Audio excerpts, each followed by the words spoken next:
Hello guys, here is a video breakdown of how I made $450 on one single trade this past week. I took the trade on my prop firm funded account, which is with the 5%ers. I did a screen recording which I should be able to share also while the trade was running. Here is the same account on my PC. So you can see the 5%, just to make sure you guys see the 5% online real account. Those are my names. And you can also check that the balance is about 23,500, of course, after making profit. But the trade that I took today was roughly about $454 profit, as you can see here. So my risk reward was 1:3, as I have shared. So that means I was risking only about $150 on this trade. In the event that I would have hit stop loss, I would have only lost $150. Now, if you check my account balance, though it's the pro forma account being at 23, roughly at 23,000, the fact that I was risking only $150 already helps you to see how risk management is very important. Because that simply shows you I was only risking about, if I'm not wrong, 0.65% of my account. So I was only doing a 0.65% risk and targeting to only make about 1.95% on that single trade. Since the trade went to my target with a ratio of 3, meaning if I was risking 150, I was targeting to make at least 3 times, which is about 450. As you can see, that's the profit of about 454 on that one single trade. I'll quickly go into the breakdown to show you exactly what I was looking for before I took the trade. As you might have known, I trade using supply and demand. So whenever I'm looking for a bearish setup, I'll only be selling at a key supply zone in the market. So if you scroll back on this chart some time back, you'll be able to see that I had even already identified that we had this evidence of a lower high and a lower low. If I can just show you that. We had this impulse, retracement, and another impulse. So the whole idea is each beginning of the impulse move is a supply zone. And now what you want to come to do is to come to that beginning of the impulse, which was somewhere here. So I'll just delete since we've already known where the impulse began. You come and draw your zone exactly from the highest point of that impulse where it started dropping, which is here, to the first bearish breakout candlestick, and you make sure you extend your zone to the right. So you extend it to the right so that you can be able to see how price will behave at this same zone in future. So the idea is the beginning of an impulse price it's where the sellers had strong momentum. So right, the sellers were selling, then we had a retracement. But what you have to understand is the reason why we call this a very key zone is simple.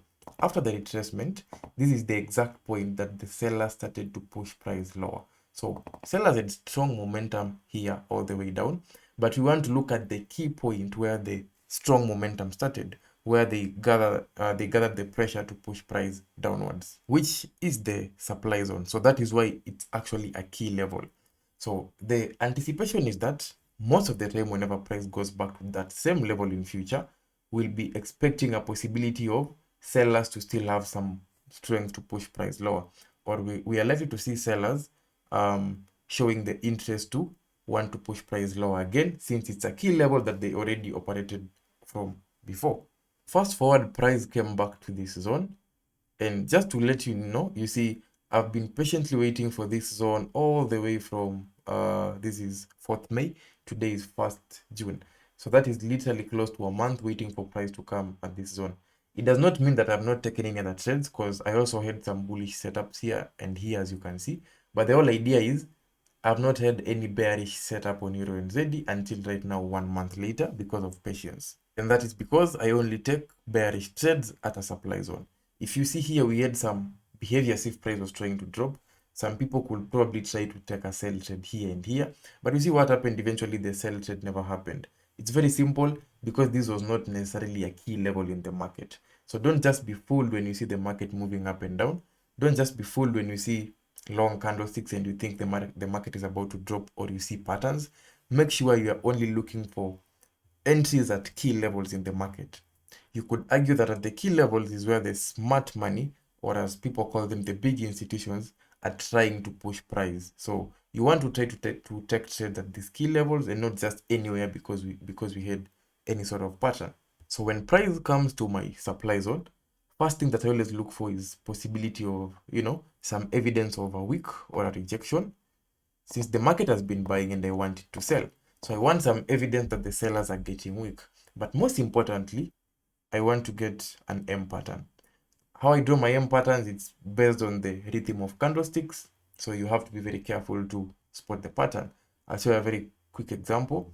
Here we had a bullish impulse to the upside. The market came and dropped down. It went all the way up. Then it comes and closes all the way down. So this is an M pattern according to my style of analysis. And as usual, I do wait for price to come and retest this neckline in the middle of the pattern before I can take my trade.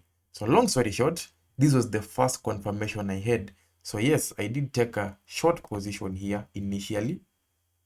When price came to this neckline, I used the same stop loss of 45 and a TP of about 135. As you can already see, the trade never went to my side immediately. So what happens is with my trading style, once the market moves 50 pips to my favor, I automatically adjust my stop loss to my entry level, so that in case it now reverses, I won't lose anything on that trade. But again, I've back tested, so there's a reason why I used exactly 50 pips and not any other pips. So if you look at the trade from the time it opened, it traded low all the way to 70 pips.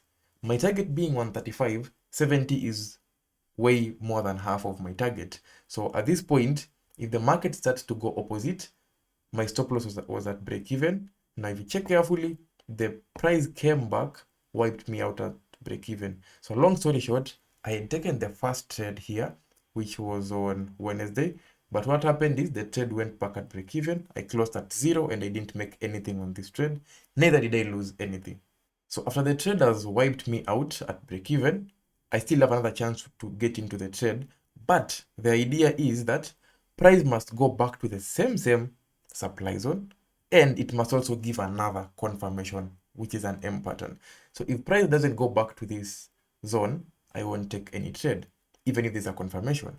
So once my break even has been hit, for me to take another trade, price must still go back to the same zone, and the zone must still be valid, of course, meaning it has not been broken above, and we must get another M pattern. Just like we got one before, we must get another one for clarity.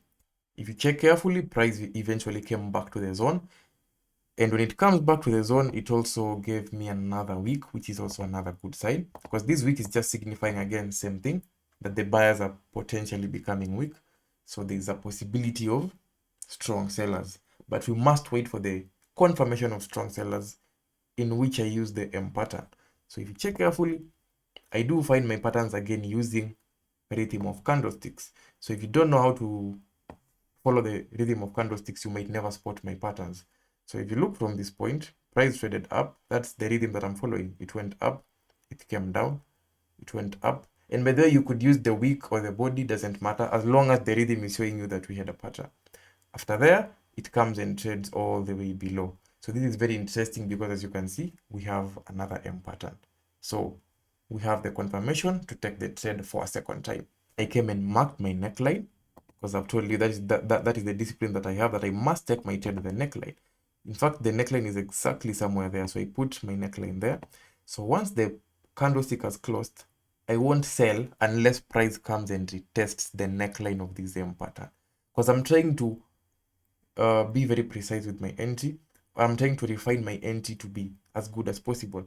Remember, the better your entry point, the better your stop loss level will be. Also, the more likely you are to hit your target as compared if you try to chase price.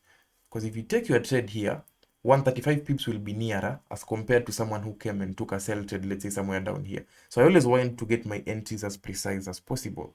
We got the retest, and immediately I put my order. My pending order, which was already waiting to be triggered, got triggered once price came back at that level. My same stop loss, which is a 1:3. 1:3 is to reward ratio. Stop loss of 45 pips, as you can see. It actually never went even to the stop loss side, and my target was 135. It took some time before it hit the target, as you can see, so it came and hit the target. Trade started running on Thursday 3 p.m. roughly. but it came and closed the following morning, which is today, Friday, at exactly between 6 to 7 a.m. That candlestick that was running somewhere between 6 to 6:59 a.m. And that's it. That's exactly how I got my trade. I hope you learned something from my process of analysis. I hope you see that there is no gambling. I hope you see that there is no, just buying or selling because the market just formed a pattern, that there is a very precise plan that I'm following. And if the plan does not happen exactly the way I want, I will not be taking any setup. Also, I hope you realize that it takes patience to find a good setup. As I have shown you, for the past month, yes, I've had some bullish trades on Euro and Z. I had one here and another one there. But for the past 1 month, this is the first bearish trade I'm taking on Euro and Z. There are many times where the market gives many fake outs. If you are impatient, you could try to force the market to go down. So you start telling yourself the market has been buying for long, so let me try to short here because at least I'm expecting it to retrace. But the secret I'm gonna give you is very simple. If you wanna take a trade and you wanna be profitable, identify key levels in the market. It doesn't matter how good the pattern looks like. It doesn't matter how good the candlesticks look. If that is not a key level in the market, then you're simply gambling. If it's not a key level, price could go to a direction and you could be lucky, or there's still a chance. So it's like a 50-50. There's still a chance that price could just wipe you out. So you don't want to gamble, you want to work with a system. That's it, guys. Make sure to give the video a thumbs up and don't forget to subscribe for future trading content. Peace.